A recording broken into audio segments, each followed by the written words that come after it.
Di sekolah, biasanya kita sering menulis. Salah satu media yang kita gunakan untuk menulis adalah buku catatan. Tapi, teman-teman kepikiran gak sih gimana proses buku catatan ini hingga akhirnya buku catatan ini ada di tangan kita sekarang? Halo semuanya. Perkenalkan, kita dari kelompok ekonomi kelas 10-1 akan mengajak teman-teman semua untuk mengetahui gimana sih proses perjalanan sebuah buku catatan melalui kacamata ilmu ekonomi yang erat kaitannya dengan proses produksi, distribusi, dan konsumsi. Yuk kita cari tahu bareng-bareng. Ini adalah seorang produsen. Tugasnya adalah menghasilkan barang atau jasa untuk memenuhi kebutuhan kita.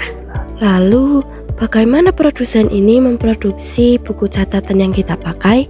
Jadi, produsen atau pabrik menggunakan mesin untuk memproses bahan baku seperti pulp kayu untuk kertas, karton untuk sampul, dan tinta untuk tulisan menjadi produk buku catatan yang siap pakai.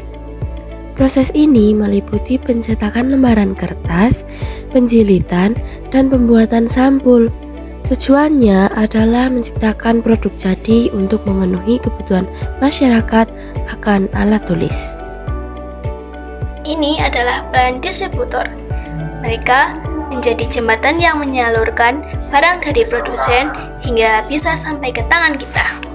Setelah diproduksi, buku-buku catatan itu dipak secara hati-hati ke dalam kardus-kardus besar. Kardus-kardus ini kemudian diangkut oleh forklift dan ditumpuk tinggi di gudang pabrik yang luas. Dari pabrik, buku-buku catatan ini akan memulai perjalanan pertamanya. Mereka dikemas dengan hati-hati dalam kotak-kotak kardus, lalu diangkut ke dalam truk-truk besar. Di jalan raya yang ramai, setiap truk membawa muatan berharga yang akan segera menyebar ke seluruh penjuru kota, bahkan hingga ke pelosok negeri. Tujuan pertama adalah gudang-gudang distributor. Di sini, ribuan, bahkan jutaan buku catatan dari berbagai merek dan jenis diturunkan.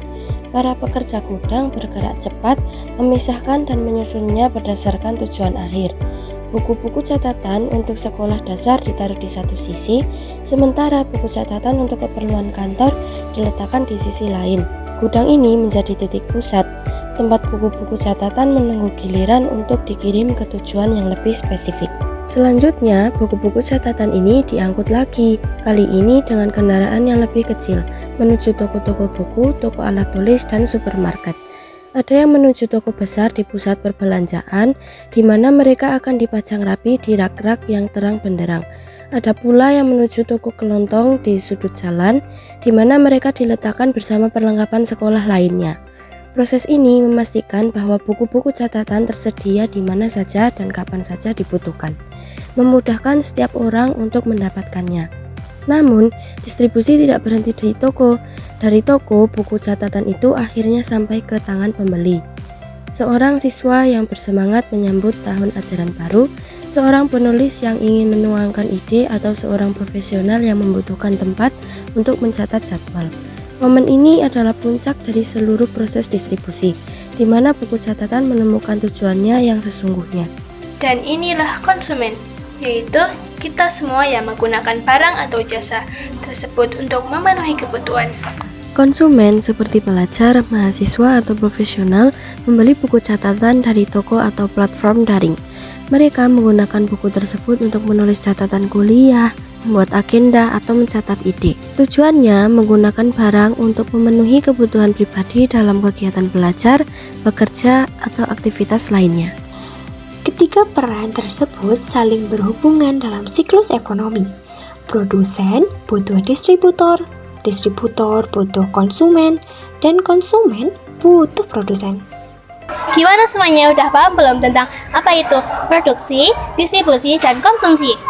Kalau kayak gitu, sekian video dari kami. Terima kasih. Dadah.